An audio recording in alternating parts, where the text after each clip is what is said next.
All right, we'll give it another second or minute or two. Let's see here. What's up, guys? Can you hear me? I can hear you.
All right, I see some other people hopping on. I guess, like I said, we'll give it another second or two. Make sure the audio is good. Make sure everybody's ready, set, and then we'll go. What's up, guys?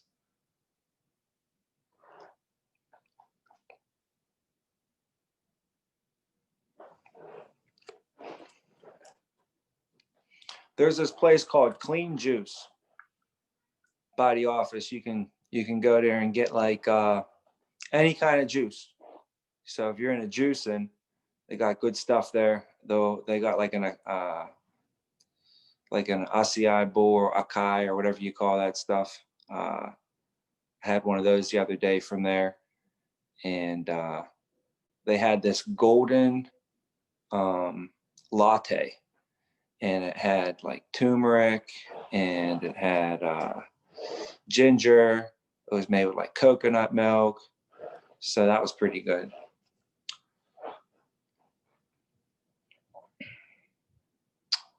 I went to Starbucks with Blake. He likes white chocolate mochas, so that's pretty easy. Who doesn't like white chocolate mochas, though?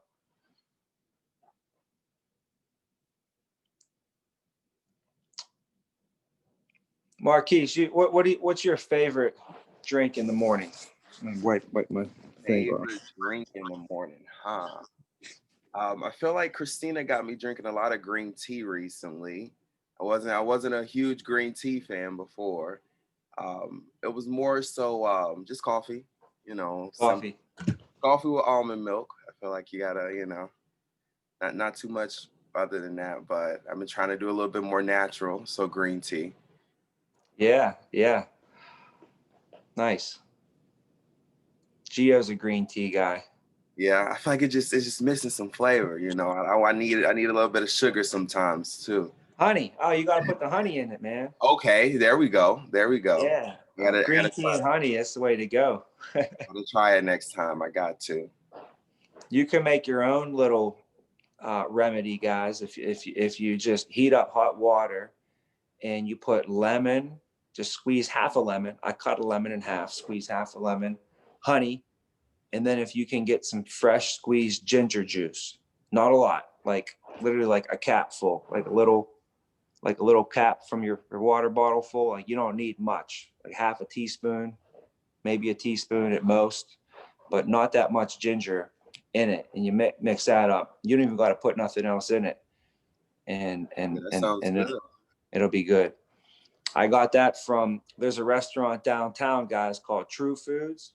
Anybody ever been to True Foods? Some of you might have been there with me before, right? True Food is good. Morning, guys. True Foods is a great place. So I think, I don't know if everything's closed. I think you can't even dine in anywhere right now, you know? Need link for Toys for Tots. Oh, the money we raised for the Toys for Tots, they wouldn't take cash donations when I went down there. So we have to actually go on the online link and do the donation. So Jackie was just messaging me. She needed the locations link or whatever. But anyways, we raised like $70 that night. So I just said, let's just make it $100. We're going to donate $100, you know, on top of everything else. So it was a good night. Plus we brought a lot of toys. I mean, the whole back of the Escalade was filled, which was pretty cool. So anyways, today I wanted to start out with questions, obviously, and see if you guys had any questions. So, you know, we could go around the horn, anything specific. I believe one of the meetings recently, someone said that they were like, next time, let's go over this if we can. And I was like, all right, well, just remind me. But I don't remember, you know, what that was exactly. It might have even been Steve Ellis or someone who was saying that. I have a question, Mr. V. Mm-hmm. It pertains more to leadership, and I just kind of want to know, like, your story as you were working your way up to an MGA. What were some of the most difficult leadership skills that you had to develop, and how'd you do it? Yeah, man, how I did it was the 21 Laws of Leadership by John Maxwell. That taught me everything that I needed to know. And I probably, man, I've watched the videos, I've read the book, listened to the audio book. I've done all three, you know, multiple times from the time I started till now. I still listen to that stuff. And I probably listen to it at least once a year, at least go through that book again. But that's the thing that changed the game for me in leadership. Because I really just, you know, those are the laws. And when you think about a law, it's like almost like the law of gravity. You know, when I think of the law, like a law, when I say there's like these guiding laws and principles to things that stand true no matter what. I was getting a phone call from Turtle Creek. Turtle Creek. Who's from Turtle Creek? Slick Rick from Turtle Creek. He's probably giving me a call. So anyways, there's these guiding laws and principles that stand true no matter what, no matter from 10 years ago, 20 years ago. That's why the book, it's called How to Win Friends and Influence People by Dale Carnegie. That is an absolute key book in what we're doing right now. In sales, you know, you got to make a friend to make a sale, right? You have to make a friend to make a sale. And then really when you're meeting with the client, you're leading them, right? Wouldn't you say that you're leading the clients to make the right decision for their family? And you know what they say leadership is? Leadership is influence. Nothing more, nothing less. Leadership is influence. So what we're talking about here is how to win friends and influence people.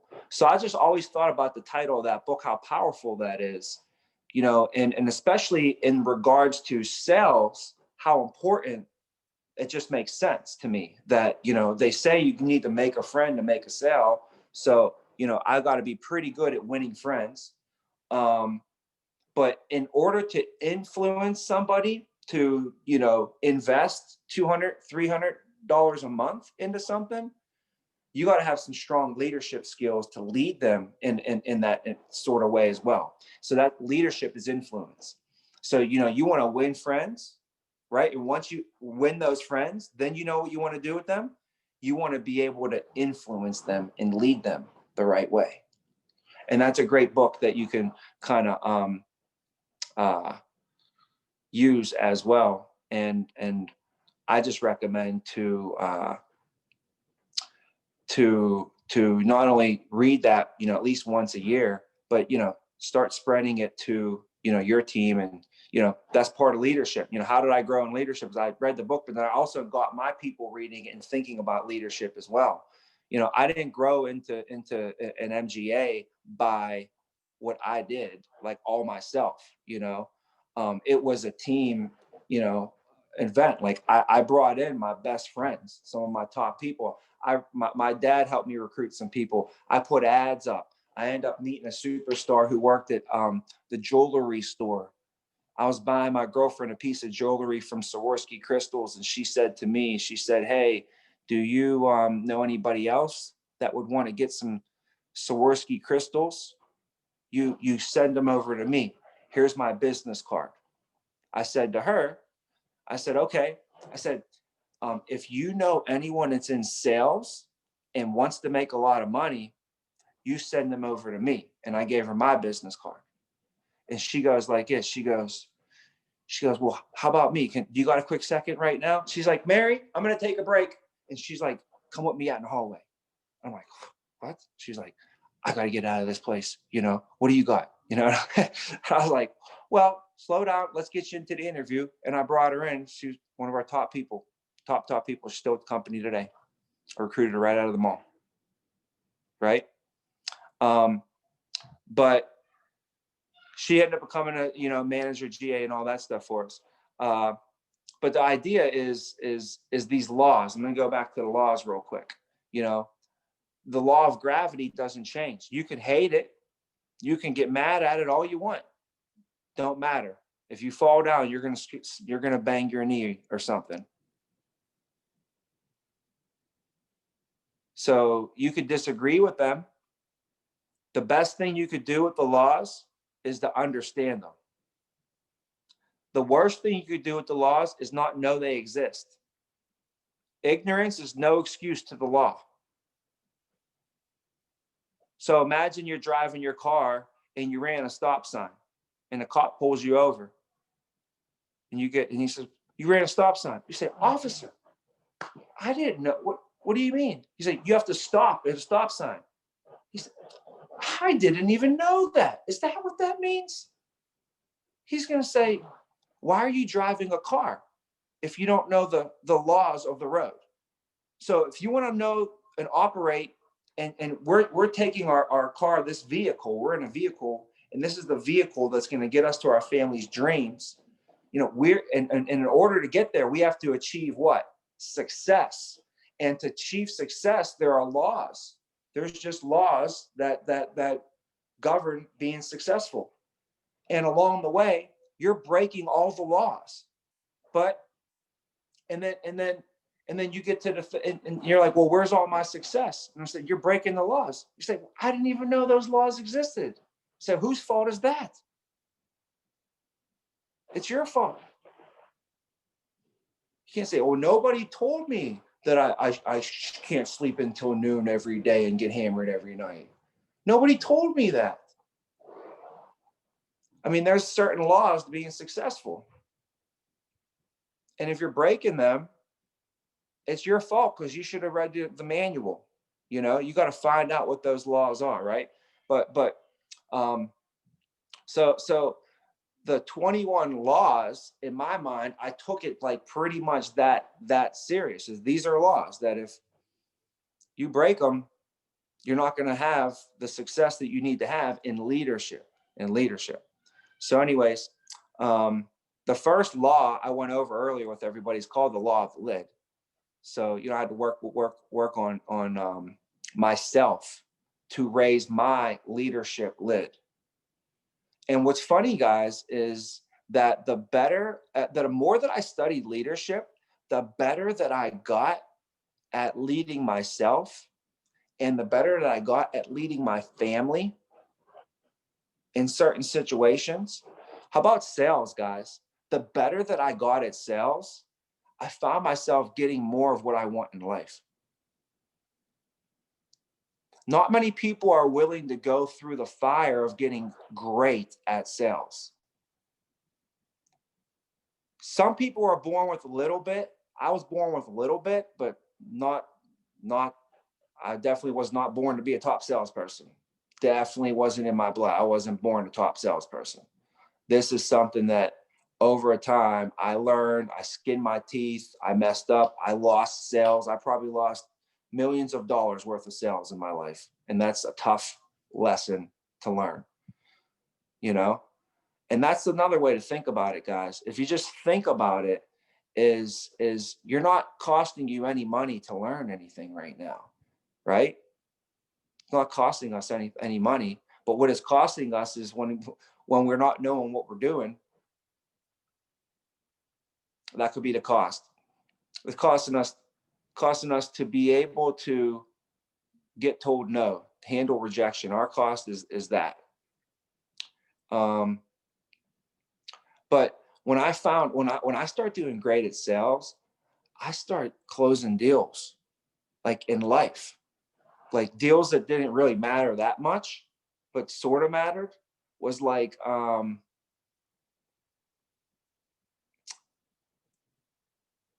me think about it. So how about this? There was a hose that was broken in the back of our refrigerator, and the people couldn't come out until Monday. And my wife gets on the phone with them, and they're like, "We can't make it till Monday." I'm like, "No, that can't happen. This is Thursday. We're not going to have no refrigerator for 3 days. Somebody can come out and fix this thing real quick. It's not that difficult." And she's like, she goes like, "Can somebody come out on Monday? Or can somebody come out today?" And they said, "No, we can't make it till Monday." She said, "Can't make it till Monday." I said, let me talk to him. So I get on the phone. I put my sales cap on. I'm like, let's see what we can do. Right? By the time I'm done, we'll have somebody out there first thing in the morning for you, sir. Like, I'm like, thank goodness that I got told no millions of times for all kind of different stuff. And I worked on my sales craft and I didn't give up, because now I can pretty much close any deal anywhere, anytime. I'm small right now. Let me go a little bit big. I'm not saying this is not bigger at all, but for me, it's a little bit colder. We're in Jamaica, right? And me and my wife, this is our first trip we ever took. So imagine starting with the company. Okay, and here's how vacations work in the world that I'm from. Where I'm from, we don't take vacations, and if we do take vacations, it is we would take the minivan and we would drive from Pittsburgh to Ocean City, Maryland. Okay, which was our big thing we would do. But vacations meant that if you go on vacation, guess what you're not doing for that week? You're not working. And if you're not working, you're not making any money. And in my family, we are every week's paycheck was very important. Like we couldn't even, most people, if they miss a day, one day of pay, it sets them back a week. This is what you use to clients too, when you're talking about paycheck protection. You say most of our clients, if they get set back a day, it almost pushes their finances back a week. If they miss a whole week of income, it sets them back a month financially. If one of our members, if they miss a whole month of their income, it almost sets them back a whole year financially. So you could agree how important it is to make sure we have that paycheck coming in. So that's just a little side note, right? But that's a true thing. The reason I can say that with passion to somebody is because that was my life. That was it. Like facts. We didn't go on vacation because if we missed a whole week of work, we would somehow have to figure out how to catch up a month because we're behind a whole month now financially. That's how like paycheck to paycheck it was. You know, my dad makes $30,000 when we're growing up with two kids and a wife. Probably sold our first house for less than $30,000 on Shinga Street in McKees Rocks. Don't despise the humble beginnings, because the humble beginnings are really what allows me to have the appreciation for what I have today, but also to be able to relate. So anyways, vacations meant this though. Not only are you not making money, guess what also you do on vacation? Spend money. So for us, that was a double negative. Double negative. Not only am I not making money for a week, I'm also spending money for a week. Who could afford to go on vacation? Who could afford to do anything like this? I didn't even think it was possible for people to do that. That must be for the super, super rich. You must have some like rich parents. You must have some just crazy setup going. And then I come to graduate college, and I went to work. And my first 3 years out of college, I was a financial advisor, working 70, 80 hours a week. The only reason I went on vacation was because my parents had a vacation planned to North Carolina, where we rented a house and we drove down there. But that's the vacation we went on. It was a family vacation. Then I started with AIL, and I didn't take a vacation for the first 3.5 years. My first vacation was, my wife had, you know, my vacation was because my wife had a bump. She didn't have a big one, but she had a pretty decent sized one bump from the baby. Tommy was born on May 27, 2012. I started in 2008. So 8, 9, 10, 11. We went on vacation probably in like February, when was it? Maybe February. We went on vacation probably right around February of 2012. February 2012, because what was it? 2011, we ended up being number 3 RGA in the company. I made $500,000 in 2011. And I said, you know what, babe, let's go on a vacation.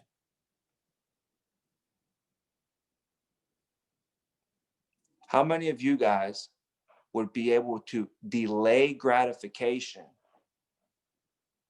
Like, remember I told you guys, I think I might have told some people yesterday, like, I don't do it until I can do it.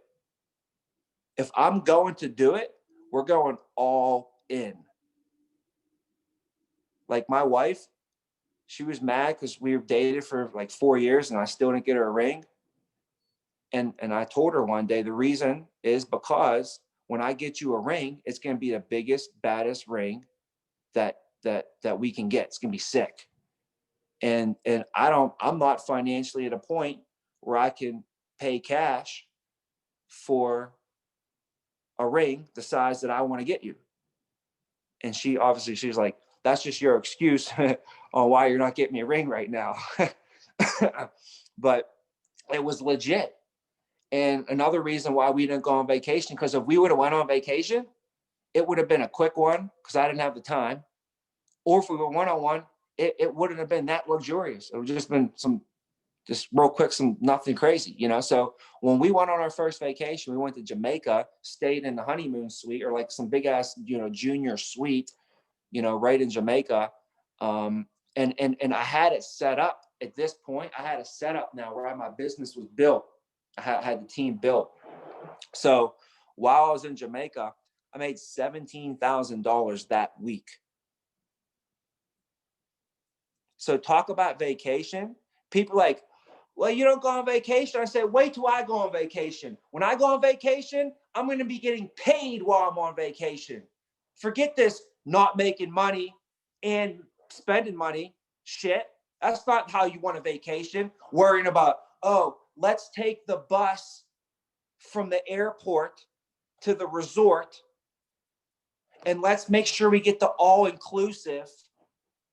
I don't like all-inclusive stuff. Sometimes maybe I want to get whatever I want to get whenever I want to get it. It's my vacation. Why am I only allowed to eat from 11 till 12 and I got to stand in the line with the cattle in the herd?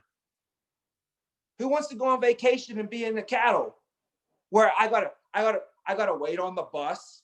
Who wants to sit on a bus, wait for the bus, then I gotta sit on the bus, and then I gotta wait for the bus to drop people off at that resort, then that resort, then that resort. I just spent 4 hours on an airplane. Can I get to my freaking resort? Now I gotta take another hour on a bus with a whole bunch of other people coughing all over me? No, I'm gonna get off the airplane. I'm gonna take my private vehicle where me and my family are gonna be in air conditioning, and we're gonna go straight to the place. And I'm not gonna deal with no bullshit.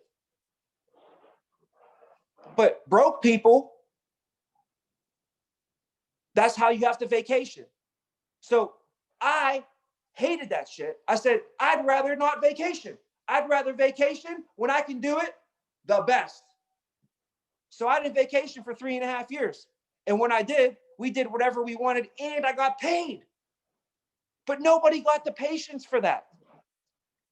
You got to delay gratification, and not many people can do that.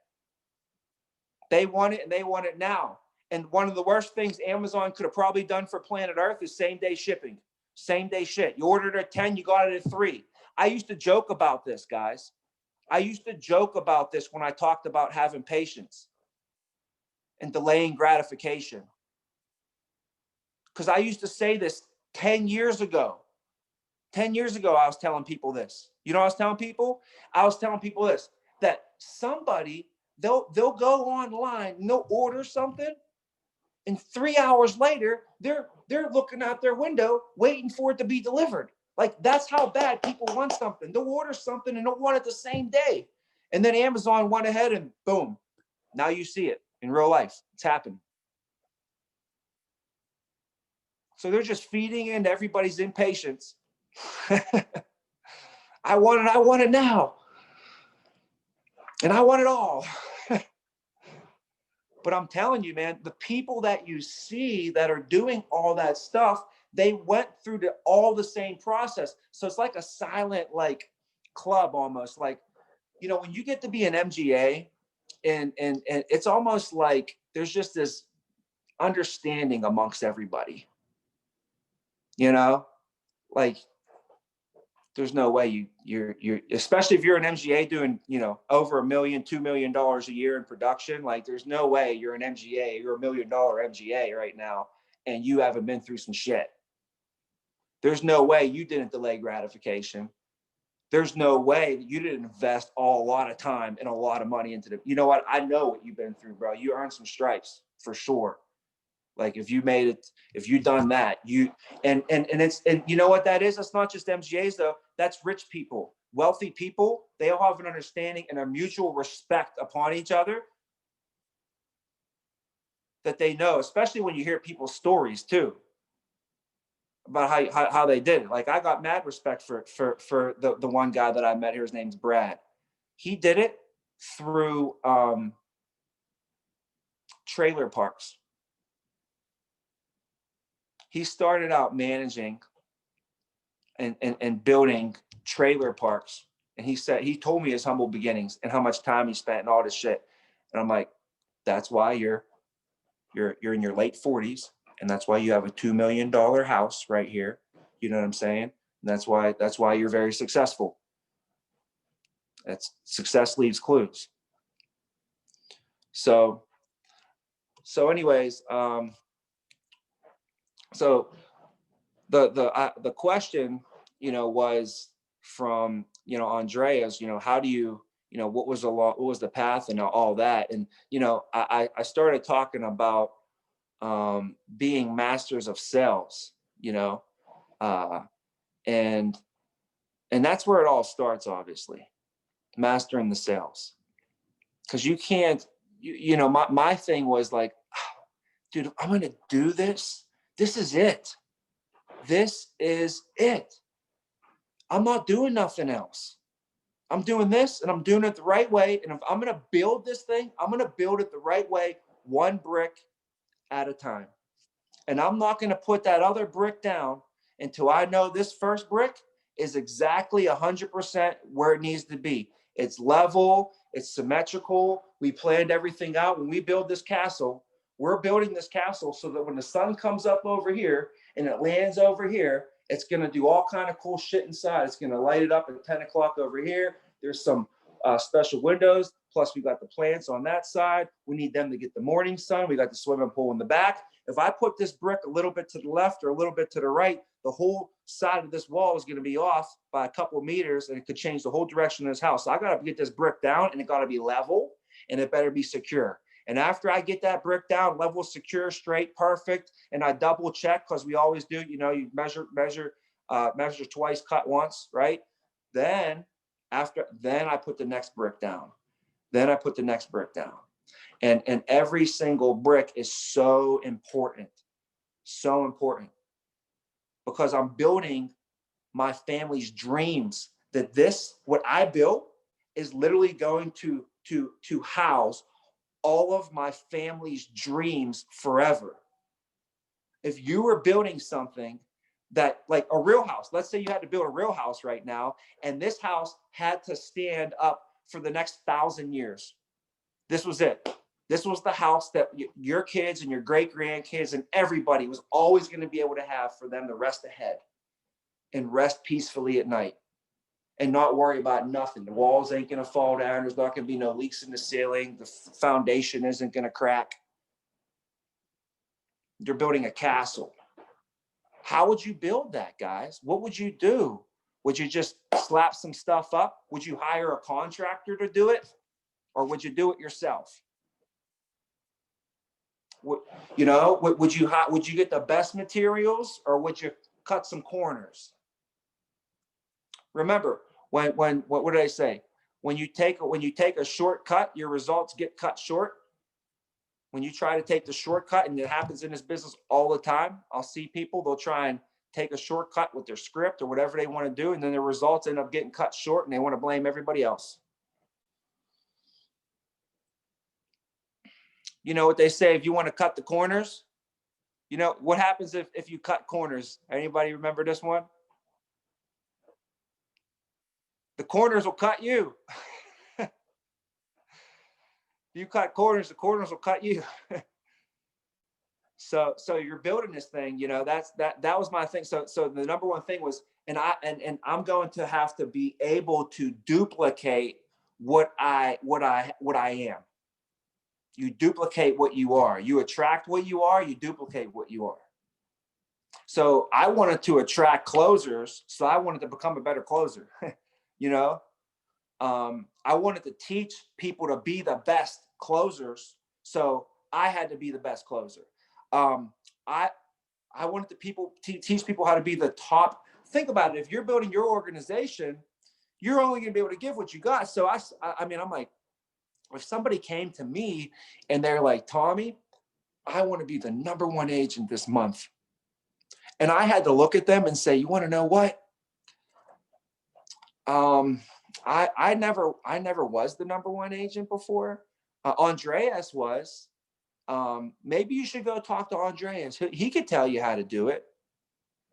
You know, I didn't want to be in that position as a leader, right? So, you know, that's another reason. I just wanted to be able to have a team of top producers. So I had to become one myself. And then the other thing was, in order for my team to grow, we had to be able to recruit. If you say you're a leader, okay, you say you're a leader, but then you turn around and nobody's following you, you're just going for a walk. Leadership is influence. When the company saw that in my first month, I brought in 10 people, they were like, he must have some sort of leadership abilities to be able to influence 10 people to join with the company. Must have some sort of leadership. He must have some sort of influence. So, plus I was right in business, so I was promoted instantly. And then what I did is I had to spend so much time getting my supervisors ready. So my number one focus was just getting my supervisors ready, And I spent like the next month, 2 months pouring into the people that I just brought in, showing them, hey, look, dude, if you do what I do, you get promoted in pretty much a month. You'll be 24,000. Even if you hit it over these next 2 months, boom, let's go get it. And we are working on what we needed this month, what we needed next month in order for these guys to get promoted to their supervisor position. Because literally, you know what they told me? They're like, dude, if you hit your numbers, you're getting promoted. Like, I mean, what if I do it in 1 month? Like, that's even better. You don't got to wait 3 months. But if you do 24,000 over 90 days, you're getting promoted. I'm like, even it's my first 90 days? Like, yeah, there's no slowing you back. I was like, I got to get my people in here and I got to get them to do this now. So now I'm working with them on that. But since I was good at recruiting, guess what I was able to teach them how to do? How to be good at recruiting. I just told them what I did, which is personal recruiting is what I did.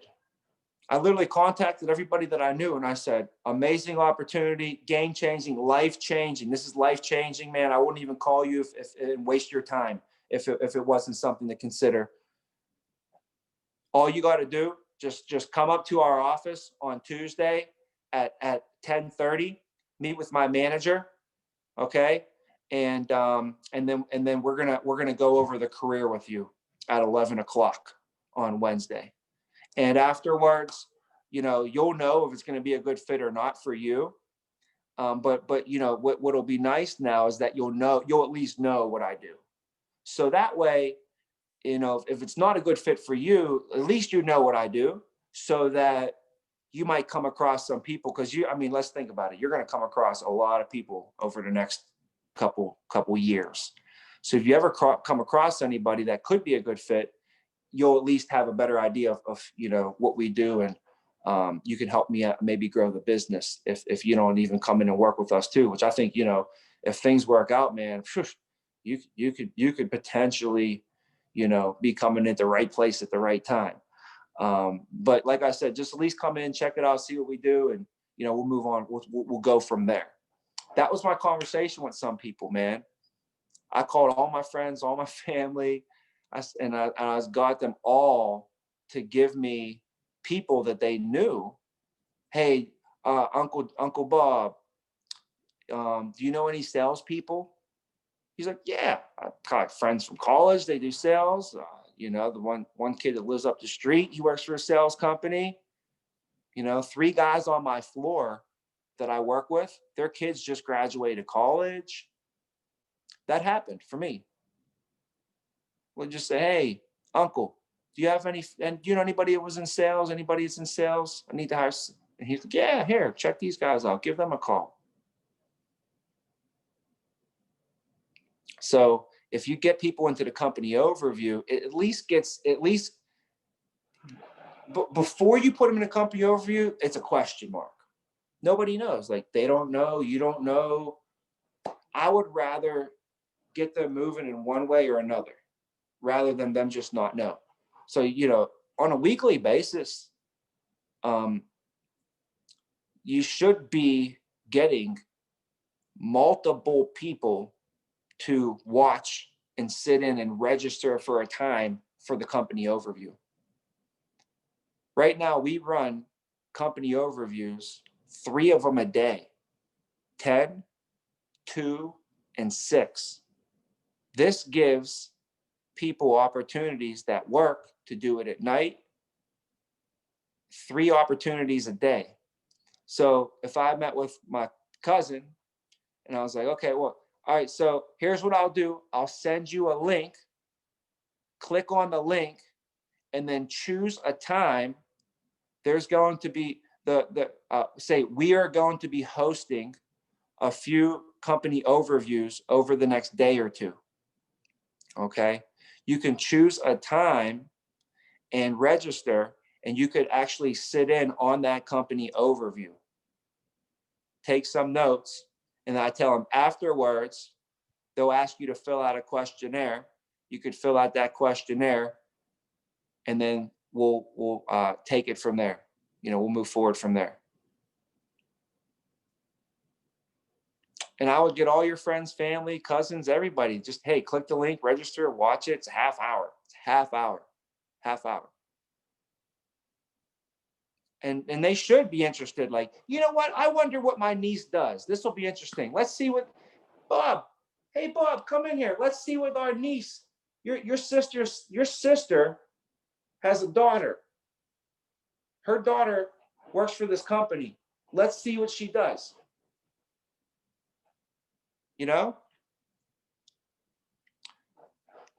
And like I said, you're not trying to recruit your aunt who's 67 years old. But I think your aunt who's 67 years old should know what you do so that she may know people who are younger or anybody at all. You just never know. Okay. So that's the point. That's what I did. I played off of that a lot. But the things that I did to grow to the MGA is I knew what I needed to accomplish. So I knew I needed to do 24,000. And then I knew that I needed to, as an SA team, I needed to do 90,000 over 90 days. So I needed to get 30,000 ALP a month now. 30,000 ALP a month now. Well, I did 24,000 my very first month, all on my own, nobody with me. My second month, I had one trainee with me, maybe two. In my second month, we did 30,000 together. Okay, 30,000 together in my second month. In my third month, I had a couple more trainees come in. Okay, imagine this, in my third month. So now I'm out writing tons of business. I probably put up another 20,000. Every month I was putting up at least 20,000 of the team's business, where I'm writing 6,000 a week, training people. But I also had the people that I just got done training, who I was putting up 6,000 a week with them. Now they're out producing. And my third month in the business, we did 50,000. And you need to do 90,000 over 90 days to be a GA. Well, the following month, I got promoted to a GA. They promoted me because I did 80 over 2 months, and I was well on my way. So in my fourth month, I continued to train. But I also had some of my essays that I developed. They were promoted now, and they were helping train as well. So it was me plus the essays. We're training together. Still, we're leading from the front. So my essays are writing a lot of business. I'm writing a lot of business, and we still have the trainees that are still getting trained up. And that month we did 70,000. So just think about the numbers, guys. Think about your numbers. Think about these numbers. Think about what I'm talking about. In July, I did 24,000. In August, I did 30 as a team. And these were just me and a couple people I personally recruited. Nobody was given to me. Please do not get any ideas like, oh, well, he must have had something special happen. There's nothing special happened for me. I personally recruited these people, trained these people, developed them, got them to, and then when they became essays, I became the GA, because that was our first goal, was to get them to essays. So now I'm a GA. I have 2 essays. We did 70,000 that month. 70,000 that month. My 4th month in the business. The focus shifted now to what we needed to do to hit our MGA numbers. So my thought process was like, I need to get to 60,000 a month. Once I'm doing 60,000 a month, my team will be doing these numbers. Well, it all works out, guys. It all works out. It's like threes. It's pretty much threes. So if you want to do the math on the threes, when you become an SA, if you have 3 people doing average numbers, you're going to be right on pace to be a GA. So getting to an SA is simple. Do 24,000 over 90 days. that's basically 2,000 a week. And even if you brought in some personal recruits that are starting and you're not quite at the 24,000, you're close though, like 20,000 or something. If you're at 20, but you got some personal recruits coming in, we'll still talk about making that promotion happen because you're right there. The best obviously is if you hit the 24,000, exceed that, plus you bring in personal recruits, that's the best situation. But if you got some personal recruits and you didn't quite hit your 24, you know, the management team we will still talk about making that promotion happen, and get your career moving and get the train moving. But now we did it. We're essays. Boom, we're essays. Took us 3 months, you know. Took you 2 months, maybe you did 12,000 back-to-back months. Took you 3 months, did 8,000 a month, whatever it was. It's typically going to take about 100 presentations on average. So if you can get it done quicker if you see more people faster. You know, if you do 100 presentations, you're going to make 30 sales. And if you make 30 sales at 800 a piece, that's 24,000. So, you know, as soon as you hit 100 presentations, if it takes you 10 days or 10 weeks, 10 months, typically for every 100 presentations, you should make about at least 30 sales for at least 24,000 ALP.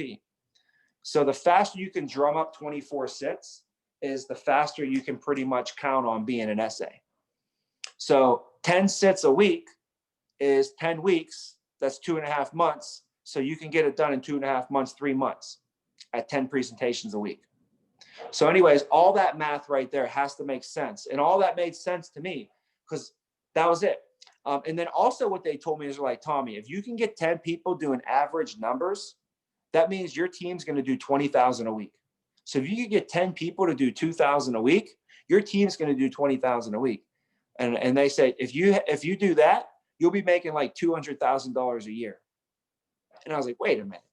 If I just get 10 people to start a career for themselves, I'll make $200,000 a year. Because like to make $200,000 a year, I'd pretty much do anything. You know, I'd do anything. What do you want me to do? You know, and I was thinking like, if they told me that if you can get 10 people to go skydiving with you on Saturday, today's what? Friday? So we're all going skydiving at noon tomorrow. If you can get 10 people to jump out of that airplane with you tomorrow at noon, you'll make $250,000. You'll make $200,000 a year for the rest of your life. You know, I was just thinking like 10, I'm like, I could get 10 people to do anything. I figure I could probably get 10 people to jump out of an airplane with me tomorrow, you know? So I definitely can get 10 people to start a career with opportunity unlimited, residual income. I think I could probably get 10 people to do that. In fact, 10, I said, I'm going to have 50 in here by the end of this thing. I'll have 50 by the end of the year. And this was July when I had these conversations, June when I was having these conversations in 2008. May, actually, more like. These are conversations when I was getting hired in May of 2008 that I was thinking in my head. I was like, I could get 10 people to do anything. So then I'm like, all right, so I got to get to these 10 people. So that was my number one goal is I got to get 10 people, got to get 10 people, got to get 10 people. I just got to get them licensed, got to get them trained, got to get them out there. I got to have 10 people on my roster out there producing, you know, on a weekly basis. That was my first like initial MO to get done. And I did that within about 4 months because in October was my 4th month in the business. We did 70,000 and I had I think I had like 12 people submit business that month. Some of them were trainees and stuff like that, but we had 12 people submit business. The report's in my office. I'll show you guys. It's pretty cool. And then from there, I was a GA and I told myself that, you know, I hit my MGA numbers my first 3 months as a GA because you had to do 60,000. You had to do 180 over 90 days, which is 60,000 a month, right?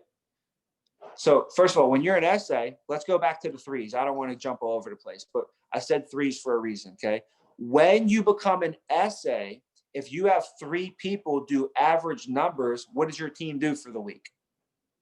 6,000. If you have 3 people and they all do 2,000, as an SA, your team just did 6,000 for the week. Now, you're also going to lead from the front. So you should do what? At least 2,000. So if you do 2 and they do 6, you did 8. Now your team total is 8,000 ALP for a week. And that's nothing crazy. Austin did that over the last 3 days out in the field. Ashley Maza does that every week. So, you know, for a whole entire team, 4 people to string up 8,000 over an entire week, you know, I don't think we're asking the world in that situation. But if you have your 3 people plus yourself and you're all doing 2, that's going to be 8 for the week, which is how much a month?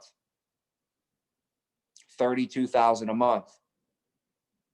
And if you do 32,000 a month for 3 months in a row, you just did 96,000. And in order to get promoted to a GA, you got to do what? 90,000 over 90 days. So the numbers work out pretty good. Now, what you could think about, though, is doing a ramp up and saying, what if the first month I only have 2 people? The second month I have 3 people. The third month I have 4 people, and we all do average numbers. That's still the same. You're still going to put up 96 in that situation.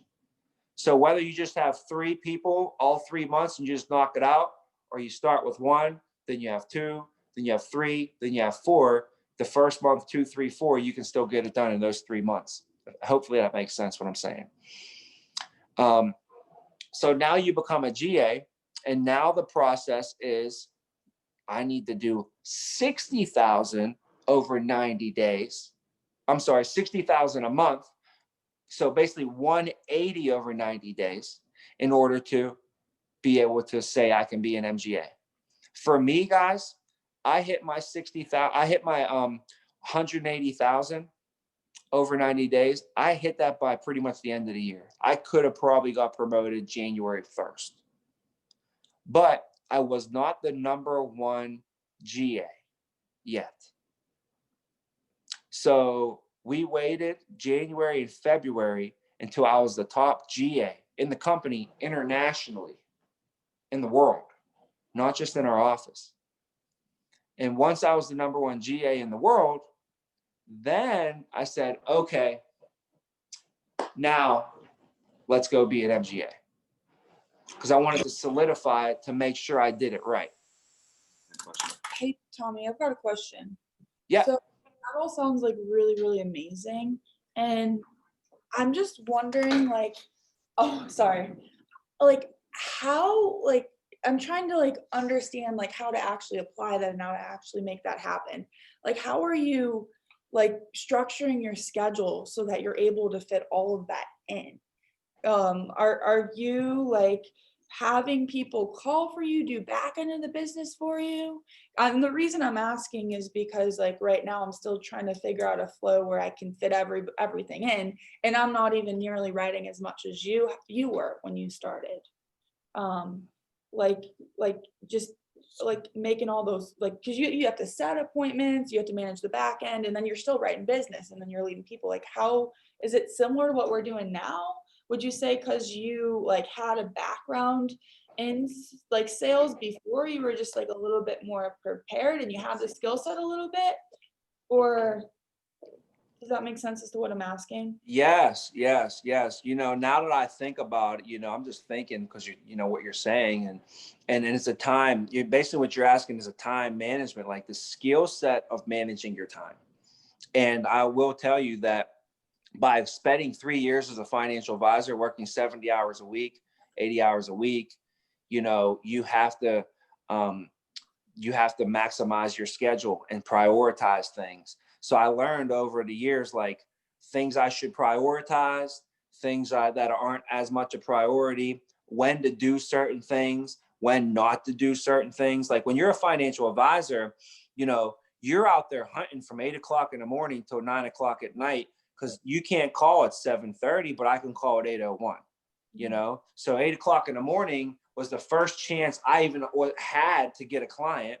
Or if I needed to meet with my clients, I had to schedule them from 8 o'clock in the morning till 9 o'clock at night. So I was either setting or seeing clients, marketing, networking, prospecting, doing some sort of luncheon from 8 o'clock in the morning till 9 o'clock at night. I was constantly just trying to get new business.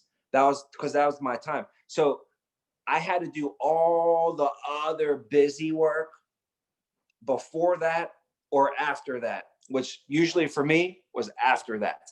So from 9 until 11, 12 o'clock every single night, I was doing casework. Because all those clients I signed up, I had to work on their cases.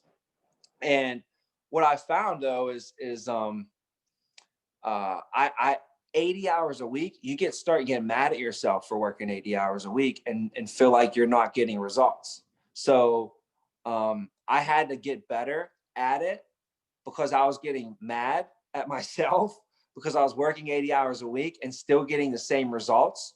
So kind of almost like, you know, out of necessity, I was forced to get better with my time management throughout my days and weeks and months. And so it taught me a lot there to be good with time management. I had a schedule that I made for myself. I had my daily planner, you know, so I was, you know, using a planner. If you just got started with this career and you never even used a daily planner before, I mean, it took me 2 or 3 years. I messed these things up. I didn't use them properly, you know? So it took me a while just to get used to using a daily planner even. But when I came here, I'll tell you what the schedule was like. So, you know, more specifically how I ran that schedule. So what I did was for the ALP, I always made sure I had my appointments set. Well, appointments set for me was Monday and Thursday. I made sure that I had a bang up phone session Monday and Thursday. I made sure, dude, because I didn't have a lot of other time throughout the week to really make many calls. So Monday had to rock phones. If it didn't, it was going to be a tough Tuesday, Wednesday for me. You know, I'd be doing a lot of door knocking. So Monday's phone session was so pivotal that, and people would be walking around the office goofing off during phone session. It made no sense to me at all. None. Cause I'm like, dude, this is it. They must've had more time on their hands. I don't know what it was, but they said it was just, so Mondays was so important to my phones. Now, prior on Mondays was normal stuff that we do now. I would meet in the morning with the management team. If I was in management, I'd have a managers meeting in the morning on Mondays with the management team. And we would game plan out all the stuff that we need to talk about as a team to make sure that it's a team. So we're not meeting there talking about what the managers need. The managers meet to talk about the team, everything we need to do for the team. That's what the managers do every single Monday to make sure that we have a good game plan going into our week. So that is so key and important. And so Monday mornings, that was it. Now, after that managers meeting, we would usually have our agency kickoff, you know, we'd have our agency kickoff.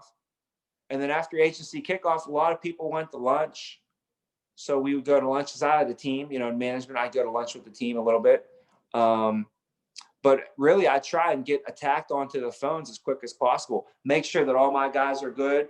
And then I would just crush the phones. Like Monday was heavy phones, meetings, get the week planned up. What meetings? So everybody has a plan.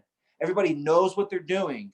Everybody's motivated. They know why we're doing what we're doing. We're motivated. We're fired up. We're ready to go. Got that ready to go. Other than that, now we just got to crush the phones. And Monday was so heavily weighted on that. So Tuesday morning was recruiting. So we would have first interviews show up at 10 a.m. So from 8 until 10 a.m., I would recruit. That's when I did my recruiting. At 10 a.m., I would do first interviews. At 11 a.m., I'd run the group. What I would have my trainees do, I'd have trainees as well, I'm in leadership. They would go on film and role play the presentation. After I got out of group, I would meet with my trainees in the office and I would watch their best film from each of them. Or if it was just one of them, I'd watch their best film from the morning. And I'd give them some pointers on it. And I would know going into today's Tuesday, we have appointments we're going to go to now, me and my trainee. I would know how good they are. I just saw them. So I'm like, man, they're going to be good with the rapport. But when it gets to the child safe, we're going to have to either role play that on the way to the appointments, or I'm not going to let them do child safe today because I'm not comfortable with them presenting the child safe like this. We're going to have to work on this a little bit, you know? And I let them know, hey, you're going to open up. You're going to be the opening act. You're going to open up. You're going to introduce yourself. You're going to build the rapport. You're going to tell them why we're here. You're going to play the introduction video. You did a great job on that on the video. In fact, if you do what you did on the video, you're going to crush it in the home today. So just say what you said, boom, just like that, okay? But on the child safe, I'm going to work with you on that a little bit today, okay? Maybe by the end of the day, if you're comfortable, we could have you pitching the child safe a little bit. So you watch the video with them, and we do what's called a review preview, okay? Before we ever hit the field. So I would review with them the day before. I'd review them, and we would take a preview. I'd review them with their script. We'd review all the information that we need, and then we would preview the day. Hey, here's our day for today. All right, remember our first appointment's from 2 to 3. Then we got the 3 to 4, the 5 to 6. That's the lady that told us about the dog. Okay, so remember her dog passed away, right? So we're gonna bring her some dog. We're gonna bring her, a gift. We're gonna bring her like some chocolates or something, All right, so boom. So we'll stop on the way, get the chocolates. Boom, boom. We're gonna have time right here. We're gonna eat on the way from this appointment to this appointment. You got your lunch for today, right? We don't stop when we're in the field. When you're rolling with me, we don't stop, and that's the truth. I don't teach I don't teach my trainees? I don't teach them how to go to Sheetz. I don't teach them how to stop at a gas station. I teach them how to get gas before the day starts, and we're going to run all day long. And if you need a drink, you better pack it in your cooler. I don't have time to pull over for this stuff. If you got to pee, you're going to hold it till we get to the house. You're going to pee inside their house. We don't got time for this. We're going. That's what I taught my people how to do. So anyways, we would leave. I say, here's our schedule for today. We'd preview our day, and then by the time, and then I go over, here's all of our appointments. This is what we're going to do. And then I say, let's hit the road. And we'd either eat lunch real quick across the street at the pharmacy. There's a place called Azima's Pharmacy. I would take my trainees over there. It was like $7, and they had a nice little lunch, nice little breakfast we could grab real quick or something. Or we'd pack a lunch, or we'd get some food on the way out or whatever. But we'd eat after we previewed, not before, after. And that was my thing. Like, damn, my stomach's kind of rumbling. Like, let's get this preview done so we can eat. Cause you guys know Jim Tressel, he would coach the Ohio State football team, and they would have practice. And then after practice, guess what they had to do? Watch film from practice. They just got done practicing for 2 hours, and then they have to go spend another, half hour, 45 minutes watching themselves practice what they just got done doing. And then they're allowed to eat. No dinner until you watch film first. That was the rule, and it made sure it got done. It's called systems and procedures, putting in place, ensuring success. You can put systems and procedures in place that ensure your success. So now what I would do is I'd hop in the car, and me and my trainee, we'd go out into the field, and I would just train them all day Tuesday, driving around, maybe handle a couple phone calls in between, you know, but I'm driving around. So if a recruit called me, I could talk to them. One of my other teammates on my team called me. One of my trainees called me. I can handle their call, you know. But I was out in the field with this person going from home to home to home, developing this agent, developing this trainee into an agent. Now, Wednesday would come around, and Wednesday was the same thing as Tuesday. So I would be up there at 8 o'clock in the morning, and I would be recruiting from 8 until 10. From 10 to 11, I would do first interviews because they had to come here in person. So people would show up with a suit and a tie. I'd have my suit and a tie. Hi, my name's Tom Vina. Welcome. Let's walk you back. And I'd walk them back. I'd do first interviews with people. If I liked them, I walked them into our meeting room and they sat in a company overview. If we didn't like them, then we walked them out the door. But I would walk them one way or another. And then I would fill up the company overview with people. And then at 11 o'clock, I would walk in the company overview and I'd run the company overview. As a GA, as a brand new MGA, I'd run the company overview. So that was selling the deal. Do you know why people come to work here? It's because of the group. It's because of the group. People don't come to work here because you got a good first interview. You didn't come work here because it was a great ad. Yep, saw the ad, said, sign me up. Right? So think about how many people I've done company overviews for over the years. Every Tuesday, Wednesday, Thursday, all that. So I did the company overview Wednesday. After the company overview, I'd meet with my trainee. And my trainee, we go over their film from the morning. And this time, it should be better than the last time. That's the whole goal. Improvements. Go over that. Then we grab some food, do the review preview, grab some food. Then we hit the road. Me and my trainee hit the road. Hour and a half ride, role play, listen to some stuff in the car, practice, teach them things. And we're working the whole time. I'm getting them ready to be an agent, teaching them about all the stuff we can, utilizing that time. You could use it or lose it, right? So we make sure we use that time in the car, turn it into Automobile University. You ever hear it tell you could turn your car into Automobile University? Get a lot of books on tape, pop them in there. You can hang out with billionaires while you ride around. You could literally go find a book from a billionaire, go find a speech from billionaires, go listen to Bill Gates talk, go listen to Elon Musk, go find some billionaires, put them on your audio, and it's like you're literally driving in the car with them and they're talking to you. Pretty cool. So, but I go out in the car in the field with them Wednesday. Thursday would be the office day. You know, so Thursday in the morning, I'd huddle up with myself. If it was just me, it'd be me. But I'd huddle up with my management team and do a halftime huddle. Hey, where are we at halftime for the week? What do we need to do over the weekend to get where we need to be by Monday? And then where's the team at? So where's Johnny at? Johnny said he needed to do 5K this week, right? Johnny's at 2. Let's coach him up. He needs 3 more, right?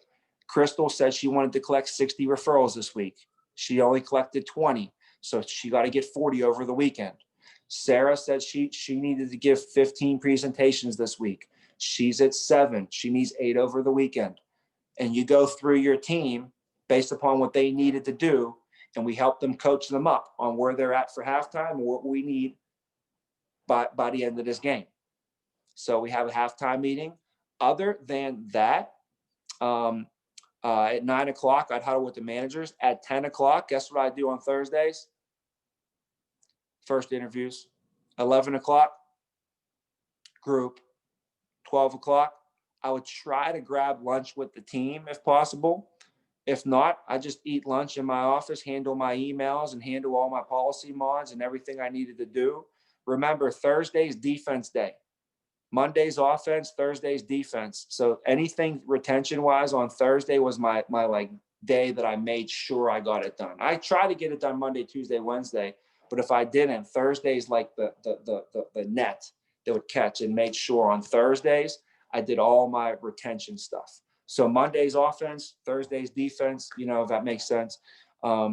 So Thursdays I would definitely spend a little bit more time in the team huddle, because we would have a team huddle on Thursdays as well. Team huddle on Monday, team huddle on Thursdays, right before phones, like we always do, making sure we just got everybody lined up, ready to go for a big weekend. But I would have from 12 until 3 to get ready for that meeting, to eat lunch, to check my emails, to get all the paperwork that I need, to get my policy mods list ready to go for the team, to get all my underwriting bulletins ready for the team so that I could go over them in the meeting. Hey, Ashley, looks like we have an underwriting bulletin. Looked like a questionnaire for respiratory questionnaire was still needed for looks like the Smith family. Okay, for that deal right there. Okay, we have 2 policy mods that came in. Here's a policy mod right here. This person got approved. They just got a DUI exclusion writer on this, so make sure you get this one placed. We have a couple other policy mods that still need to get placed. Sarah, did you call that policy mod? Did you get that one handled? Okay, great. I'll cross that off my list. So I did make sure that we touched on that on Thursdays. And you should do that. You just put that in your schedule. Every Thursday, go over all of your policy mods. Every Thursday, go over all of your underwriting bulletins and make sure that the underwriters got their stuff done, that they got what they need, and then make sure that you've contacted the clients and we placed all the policy modifications as well. So that would be part of my Thursday routine. And then what happens as soon as that team meeting gets over, I'm in the phone zone. Don't talk to me. Don't bother me. I'm building my family's dreams. If you mess with me when I'm making phone calls, I take offense to it. Like, you're literally trying to sabotage what I'm doing right now. Are you trying to sabotage my business? Are you trying to sabotage my family's dreams being built? Like, are you trying to distract me? Did somebody send you over here to do this? Who's behind all this? Like, don't you see what I'm doing? So people come over and try and talk to me and bother me and distract me during phones. I'd look at them like they had 6 heads. I'm like, you're talking to me right now? Get out of here with this. I'm back on the phones. I don't got time for this. You talk to me after 9 o'clock about that stuff. Unless it's an emergency. Is it an emergency? What's going on? Why are you talking to me unless it's an emergency right now? Shouldn't you be making phone calls too? Yeah, like that was my mindset, because like I didn't have any other time to do it, because Friday morning I was going to be doing hires. So Friday morning I'm doing third interviews, 8 o'clock, 9 o'clock, 10 o'clock, 11 o'clock. I'm hiring people. So then, and guess what I do at 12 o'clock? Stop hiring people. And I meet with my trainees. My trainees are on film on Friday morning. I meet with them at noon. We do a review preview, grab some food, hit the road. And we go out in the field Friday, all day long, training, developing, with a little bit of recruiting. Because you could just call people and recruit. So I'd get my trainee, getting some of their personals on the road, because we had to drive around and do this stuff. Saturday morning, we had a phone call at 7:45 every Saturday morning. It was our 7:45 pump up call. And we had donuts, and we would all, in the group me, take pictures in the car with donuts. Or, you'd send a donut pickup to the group, and everybody would be putting their donut picks up, getting ready to rock for the day. That was what we did. That was my schedule. Today, obviously, whatever you want to do. I'm not harping on donut picks like I used to, but there's 3 strikes. Was if you didn't post a donut pick, you weren't on a 7:45 pump up call, and you don't have an 8 a.m. scheduled appointment, that's not lining yourself up for a successful day. So we'd always say, if you post a donut pick, that means you're up and early and you're at them and you're ready to go. And you got donuts and you're bringing them to your first appointment. That's a good sign. You're on the 7:45 pump up call. That's a good sign. And you have an 8 a.m. appointment. There's no way you're going to have a bad day today. So those were the 3 signs for me to have a good Saturday. And they told me, Tommy, if you follow everything that we're telling you to do, you're going to pick your head up in a year and you're going to be making $200,000 a year for the rest of your life. I'm like, this is crazy. I'm like, I don't want to mess up. I can't miss. So they said 8 a.m. appointments on Saturdays. And I was deathly afraid of not having an 8 a.m. on Saturdays. I was afraid to not have it, to not be at somebody's door, knocking on their door, knocking on somebody's door with donuts in my hand at 8 o'clock in the morning with a smile on my face and my clipboard. Like I was afraid to not do that because I felt like if I didn't do that, then I wasn't going to get all the spoils that they told me that come with it, you know, all the rewards, all the good stuff that comes with it. So Saturday mornings, man, I was pretty adamant about being at my first appointment at 8 o'clock. But on a side note, Saturdays was always fun because that was like referral day for me and my trainee. On a side note, on Tuesday and Wednesday, I would really focus on collecting a lot of referrals with the trainee. And the whole goal was Thursday, the trainee would call them and schedule them for the weekend. So then the trainee would be able to see me presenting to, and they would present to, they collected referrals, they set referrals, and now they presented to referrals in their very first week. So Saturdays was always like a fun day for me because I knew we always had a couple referrals that I was just interested in meeting. Like, oh, we're going to go meet Susie's daughter. You know, we're going to go meet Robert's brother. Remember we met with Tiny? Tiny wasn't very tiny, right? Remember we met with Tiny with he wore the wife beater with the tattoos and the big chest hair, big Tiny. Well, we got his brother on at 11 o'clock and he lives in the trailer on the same property. So we could probably stop by, see Tiny, boom, go see. I was always excited when I got to go see my referrals. That just made it fun for me. And that was my day on Saturday. And then I'll tell you what I did is I'd usually be an hour or 2 hours away from my house at least. So then I finally would get home at the end of the day. And Friday night was a turnaround, you know, Friday night. In fact, guys, I was in Johnstown. Okay. I was at GA. I'm in Johnstown. It's maybe an essay. I don't know. I was brand new essay. Think about it. Brand new essay. I got people on my team. I'm training these people. I end up meeting a client one time. And this client is like, I'm from Pittsburgh. He's like, and we end up finding out that he is cousins with my cousin. I'm like, what? I was like, so we're like cousins? Like, oh my gosh. And we called our cousin, like, dude, I'm over Tommy's. This guy's name was Thomas too, Thomas Harrison or whatever. Like, I'm in Thomas's, like, oh, so we made the connection. And you know what I ended up doing, guys, is instead of driving home on Friday, because I would drive home Friday night all the way back to Pittsburgh from Johnstown, which is 2 hours. I wouldn't get home till 1 o'clock in the morning sometimes. And then I literally would have to be back up on the road by 6 o'clock in the morning, ready to go. This is not a joke. I'm not making stuff up.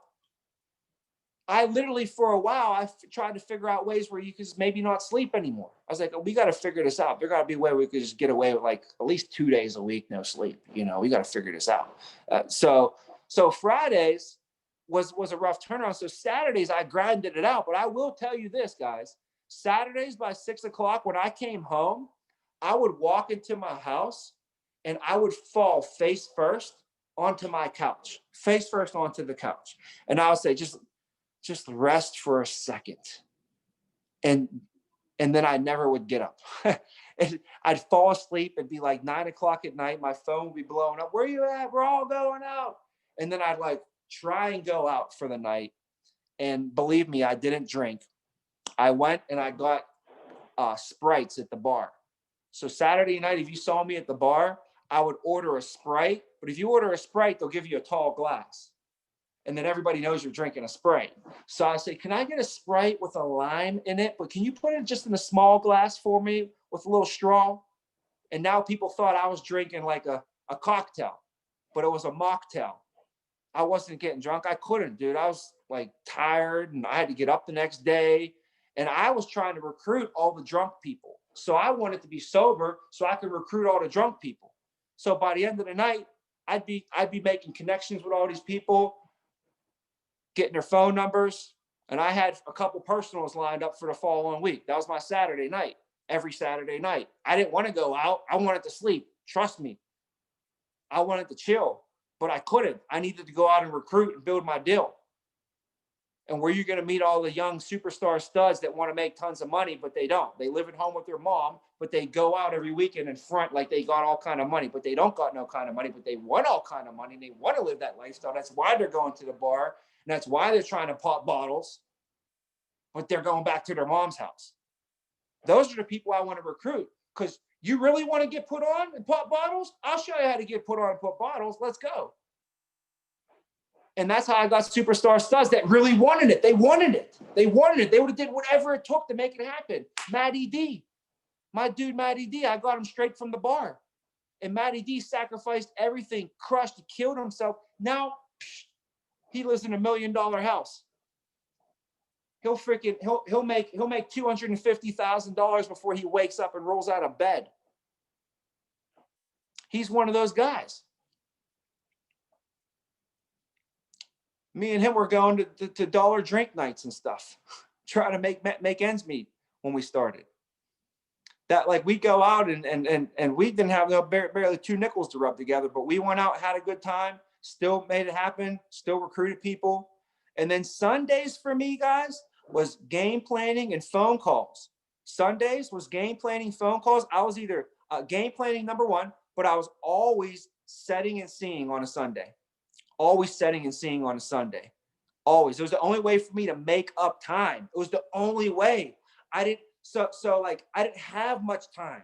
So some weeks I'm like, Dad, I need to crush it this week. If I'm behind on my numbers the last week of the month, I need to hit my number for the month. If I don't hit my number for the month, then we're going to be behind on getting promoted.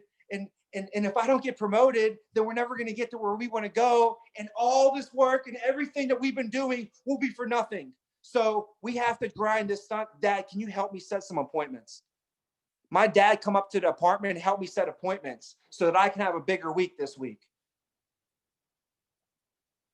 Dad, I need a couple extra recruits, man. Can you give me some recruits this month? Maybe you can talk to some people. He's out in the streets talking to people, help me get recruits, putting this thing together. That's what it was at the beginning. That's the schedule I ran every single week. And I just got better at it and better at it and better at it and more efficient. The first phone session wasn't the best. Second one was a little better, and third was better than that, right? When I hit the field training these people, the first person I trained and all that, I wasn't the best. But the more people that I trained, the better that I got. The more efficient of a schedule I was able to put together. And what's nice is when you're training people, if you can train them how to set appointments, now me and Chris Rossman were setting appointments together. My dad worked with John Rossman. John Rossman's son just graduated college. And my dad said, hey, why don't you have your son hook up with my son? These guys are killing it over there. So he's like, Tommy, call Chris Rossman. I said, hey, Chris, I heard your dad works with my dad. That's cool. Why don't you come check it out? He comes and checks it out. Love it, Tommy. Let's jump on board. All right, Chris, let's get your license. All right, boom. Tommy got my license. All right, Chris, come on, let's start training. Hey, Chris, let's teach you how to set appointments. Boom, boom. This is how you do it. You know what? That's it. You sound like me. Basically, I just duplicated myself into you. Guess what I got? I got 2 of me now that can make phone calls. So what I loved about it is there was 2 of me making phone calls. So I was able to double down on my appointments. So you're worried about setting appointments, Ashley. That was my solution. I didn't have to hire phone callers. I trained my trainees to be beasts on the phones. And we went out and ran those appointments together, and I had 2 people calling or 3 people calling at a time. And then on Sundays, they would come call with me too if we needed to. That was my catch-up day, though. I caught up everything on a Sunday. If it was recruiting, if it was ALP, Steeler games, I have season tickets to the Steelers today, but during the first Steelers season, I couldn't even afford to sit in the parking lot for free. I couldn't afford to tailgate for free in the parking lot. That's how broke I was. Like, I couldn't afford to tailgate. So tickets to a Steeler game, me to go to a Steeler game was like this. Oh man, I hope this year that like somebody just offers to take me to a game. If somebody offered to take me to a Steelers game, it was the best thing better than Christmas to me, because it never happened. To us to get inside the stadium was like, us to be inside the stadium for a game was huge. My first year, I loved the Steelers. I couldn't tell you what happened. I couldn't tell you who won, who lost, who started quarterback. I don't know what the hell happened my first year in the Steelers. Prior to that, I could tell you everything. First year of this company, forget about it. One day I had tickets to a Steeler game, and I gave them to my state director. My state director, he's the last person I need to give tickets to. He can afford his own tickets. But I gave them to the state director. I said, you go to the game, boss. I'm going to grind. And by the way, my boy has a big ass boat. Here's his number. Go meet with him, hang out on his boat, and then go to the Steeler game. And I hooked them all up. And then I became his partner one day.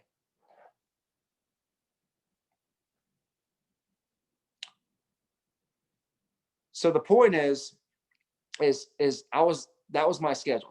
Sundays, you know, I remember the Steelers made the playoffs, and I was at a guy's house, closed them down for 2,200, and he had me come upstairs, and me and him drank a beer at his bar while we played the Tennessee Titans.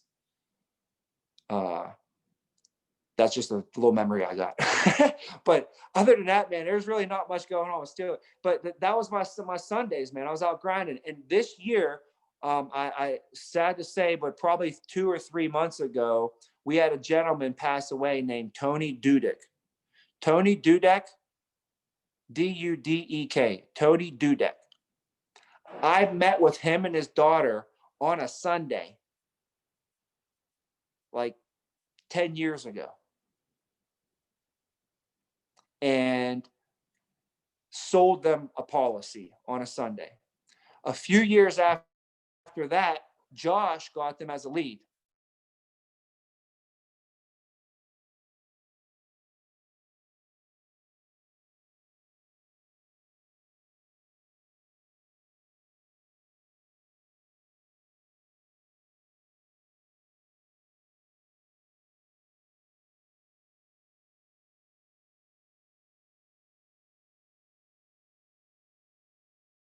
Oh, time. I think we lost you.